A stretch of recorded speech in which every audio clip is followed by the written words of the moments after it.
ममता बनर्जी, ये नाम सुनते ही जहन में एक लड़ाकू नेता की छवि उभरती है। आज हम उन्हीं की कहानी पर नजर डालेंगे।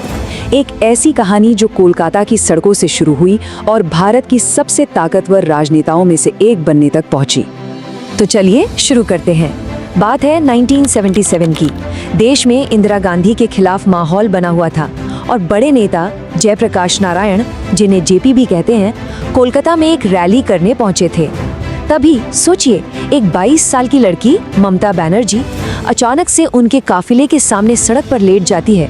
गाड़ी रोक दी। यहीं से कह सकते हैं उनके एक जबरदस्त पॉलिटिकल करियर का आगाज हुआ। तो ये सब शुरू कैसे हुआ?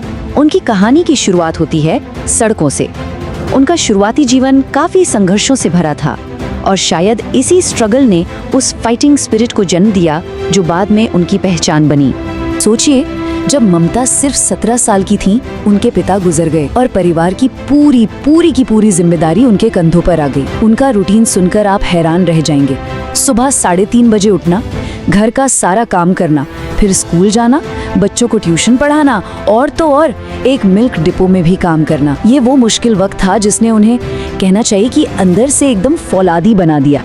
अच्छा, फिर वो गई जोगमाया देवी कॉलेज। उस जमाने में कॉलेज कैंपस मतलब कम्युनिस्ट छात्र संगठनों का गढ़, पूरा दबदबा था उनका। कांग्रेस की जो स्टूडेंट विंग थी, उसका तो कोई नाम लेने वाला भी नहीं था। लेकिन ममता ने अकेले दम पर वहां कांग्रेस की पहली ब्रांच खोली। मतलब सिस्टम को पहली सीधी चुनौती उन्होंने कॉलेज में ही दे दी थी। तो उनके सफर पर एक नजर डालते हैं। 1970 में स्टूडेंट पॉलिटिक्स में एंट्री, 77 में जयप्रकाश नारायण के खिलाफ वो प्रोटेस्ट, फिर 1984 में देश के सबसे युवा सांसदों में से एक बनी। 1990 में एक जानलेवा हमला हुआ उन पर और 1998 में उन्होंने अपनी पार्टी बना ली, तृणमूल कांग्रेस।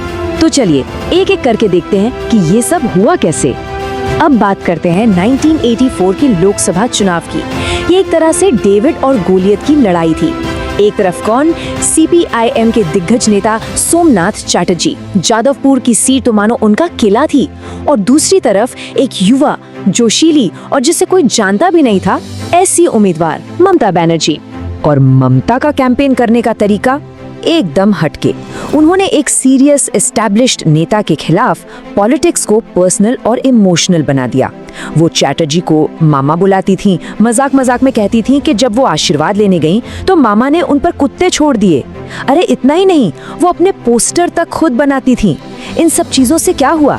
एक बड़े नेता और एक आम लड़की के बीच की लड़ाई का नैरेटिव बन गया और इसी ने उन्हें सीधे लोगों से कनेक्ट कर दिया। और नतीजा ऐसा आया कि सबके होश उड़ गए। सिर्फ 29 साल की उम्र में ममता ने उस राजनीतिक दिग्गज को 19,660 वोटों से हरा दिया। जरा सोचिए, इस एक जीत ने उन्हें रातों रात नेशनल पॉलिटिक्स का एक बड़ा चेहरा बना दिया। लेकिन सांसद बनना तो बस एक पड़ाव था, कहानी का एक हिस्सा। उनकी असली लड़ाई तो अब शुरू होने वाली थी। और मजे की बात यह है कि ये लड़ाई अपनी ही पार्टी यानी कांग्रेस के अंदर थी। 1989 में वो चुनाव हार गईं, लेकिन हारने के बाद भी ममता ने अपनी जो पहचान थी, जो सड़क की आक्रामक राजनीति थी, उसे नहीं छोड़ा। वो लगातार प्रोटेस्ट करती रहीं और जाहिर है इस वजह से वो बंगाल की कम्युनिस्ट सरकार की आंखों में बुरी तरह खटकने लगी थी। और फिर आया वो दिन, 16 अगस्त 1990। एक ऐसी घटना हुई जिसने सच में सब कुछ बदल दिया। एक विरोध प्रदर्शन के दौरान उन पर जानलेवा हमला किया गया। लोहे की रॉड से सीधा उनके सिर पर वार हुआ। उनकी खोपड़ी में सीरियस फ्रैक्चर आया। ममता बनर्जी ने खुद बाद में बताया कि उस हमले का असर कितना गहरा और परमानेंट था। वो कहती हैं, मेरे सिर में बहुत गहरी चोट लगी थी। उसके बाद एक बड़ा ऑपरेशन हुआ। मैं रात में सो नहीं पाती हूँ। ये चोट उन्हें जिंदगी भर के लिए परेशान करने वाली थी। और फिर आई ये तस्वीर, स्ट्रेचर पर घायल ममता। इस एक तस्वीर ने पूरे बंगाल में उनके लिए एक सहानुभूति की लहर पैदा कर दी। वो कम्युनिस्ट हिंसा के खिलाफ एक सिंबल बन गई, एक प्रतीक। इस एक घटना ने उनकी इमेज को एक शहीद की तरह बना दिया। 1991 में वो चुनाव जीती, सेंटर में मिनिस्टर भी बनी। सब बढ़िया लग रहा था, है ना?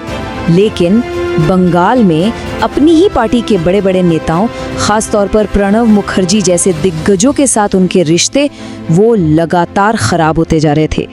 तो अब हम कहानी के उस मोड़ पर पहुंचते हैं जहां कांग्रेस के साथ उनका टकराव अपने पीक पर पहुंच गया और इसी टकराव से एक नई पॉलिटिकल पावर का जन्म हुआ। ममता ने क्या किया? उन्होंने कांग्रेस के अंदर ही अपना एक ग्रुप बना लिया और उसे नाम दिया तृणमूल। तृणमूल मतलब ग्रास रूट्स, यानी जमीनी स्तर। ये नाम ही उनकी पूरी पॉलिटिकल फिलॉसफी थी कि असली पॉलिटिक्स दिल्ली के दफ्तरों में नहीं होती, वो जमीन पर आम लोगों के बीच होती है।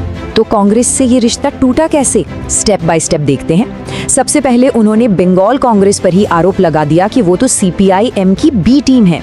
फिर पार्टी प्रेसिडेंट सीताराम केसरी के साथ एक डील होते होते रह गई। इसके बाद ममता ने ऐलान कर दिया कि वो तो अपनी पार्टी के बैनर तले चुनाव लड़ेंगी। और फिर फाइनल स्टेप, कांग्रेस ने उन्हें 6 साल के लिए पार्टी से ही निकाल दिया। और इसी के साथ 1 जनवरी 1998 को ऑल इंडिया तृणमूल कांग्रेस यानी टीएमसी एक ऑफिशियल पार्टी बन गई। इसके बाद उन्होंने एक बहुत बड़ा पॉलिटिकल मूव लिया।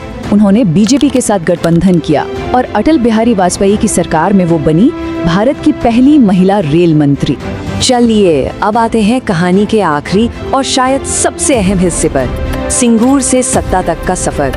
कैसे एक जमीन के आंदोलन ने उन्हें उनके सबसे बड़े लक्ष्य यानी पश्चिम बंगाल की सत्ता तक पहुंचाया। बात है 2006 की और उस वक्त तक सच कहें तो ऐसा लग रहा था कि ममता का पॉलिटिकल करियर अब ढलान पर है। विधानसभा में उनकी पार्टी की सीटें घटकर आधी रह गई थीं। और फिर एक जगह है सिंगूर, वहाँ टाटा नैनो फैक्ट्री के लिए जमीन का मुद्दा उठा और इसी एक मुद्दे ने सब कुछ बदल कर रख दिया। हुआ ये कि सिंगूर में टाटा फैक्ट्री के खिलाफ ममता किसानों के साथ खड़ी हो गईं। उन्होंने 25 दिन की लंबी भूख हड़ताल की और इसी दौरान पास में ही एक जगह है नंदीग्राम, वहां भी जमीन अधिग्रहण के खिलाफ प्रोटेस्ट पर पुलिस ने फायरिंग कर दी जिसमें 14 लोग मारे गए। बस सिंगूर और नंदीग्राम की इन 2 घटनाओं ने बंगाल में दशकों से राज कर रही लेफ्ट सरकार की जड़ें हिला दी और ममता किसानों और गरीबों की सबसे बड़ी नेता बनकर उभरी। और आखिर में क्या हुआ? अक्टूबर 2008 में टाटा मोटर्स ने ऐलान कर दिया कि वो अपना नैनो प्रोजेक्ट सिंगूर से हटा रहे हैं। ये ममता बनर्जी के लिए एक जबरदस्त राजनीतिक जीत थी। इसने ये साबित कर दिया कि उनकी जो ग्रासरूट पॉलिटिक्स है वो बड़ी बड़ी कंपनियों और सरकारों को भी झुका सकती है।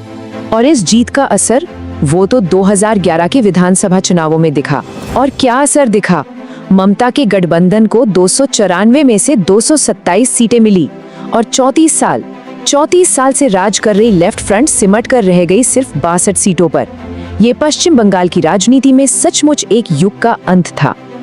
तो ये कहानी थी ममता बनर्जी के संघर्ष की और उनके मुख्यमंत्री बनने तक के सफर की। लेकिन एक सवाल तो बनता है कि जिस लड़ाकू तेवर ने उन्हें सत्ता तक पहुंचाया, सत्ता में आने के बाद उस तेवर का क्या हुआ? खैर, ये एक अलग कहानी है, शायद फिर कभी।